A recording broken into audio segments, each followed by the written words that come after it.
All right, if you're training for a marathon, I bet you know this feeling. You take a rest day, you're supposed to feel better, but you are still just completely exhausted. Today, we're going to dig into the science of why that happens, and more importantly, how you can actually fix it. So let's just get right into it. Does this sound familiar? You've crushed a long run, you've got rest circled on your calendar, but that deep down fatigue, it just won't quit. It is such a common and frustrating feeling for anyone trying to stick to a tough training plan. And the thing is, you're doing everything by the book, right? You aren't skipping your rest days. But that nagging tiredness is still hanging around, and it's not just affecting your next run, it's affecting your whole week. So what on earth is going on here? Well, the answer might lie in a field of study from Japan called rest science, or kuyogaku. It gives us a totally new way to think about recovery, especially when you're pushing your body to its limits with marathon training. So what is rest science exactly? At its core, it's the study of how we achieve true recovery. And the key idea here is that just stopping the activity, not running, is often not even close to enough to really recharge your system. In this quote, this gets right to the heart of the problem.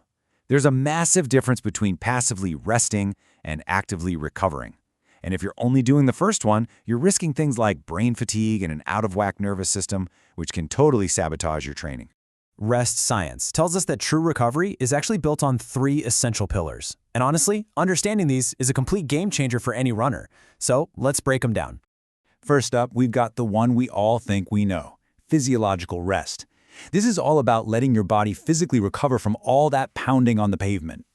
This is the classic stuff, right? Getting enough sleep, maybe a warm bath, just putting your feet up.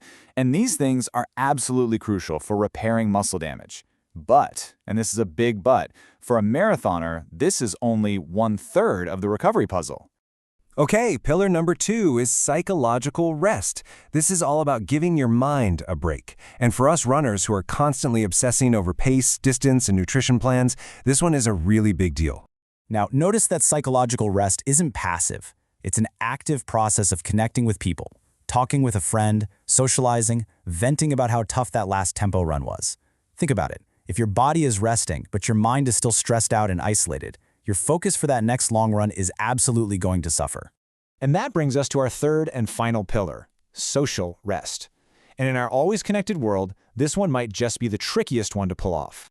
Social rest is all about drawing a hard line in the sand between your obligations, like work or school, and your personal time. It's about mentally disconnecting from the stuff you have to do. So, if you're spending your rest day checking work emails or worrying about a deadline, you are not getting the social rest you need to recover, period. So what's the big deal if we only focus on the physical side of things?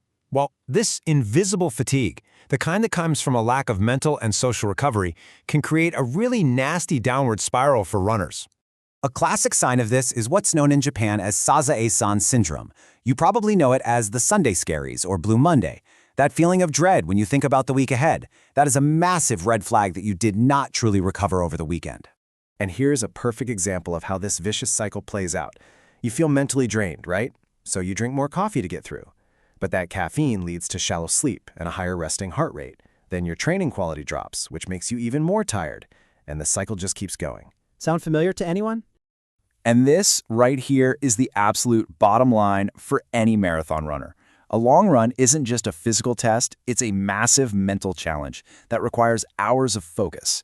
If your mind isn't recovered, your body simply cannot perform at its best, no matter how rested your legs might feel. So the solution here isn't to just rest more. It's about resting smarter. And that means we need to adopt a new golden rule. You have to learn to rest with full force.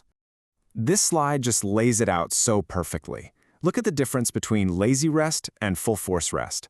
It's the difference between mindlessly scrolling on your phone versus actively doing a hobby you love. It's about being intentional with your recovery time, not just letting it happen to you. So how do you actually do it?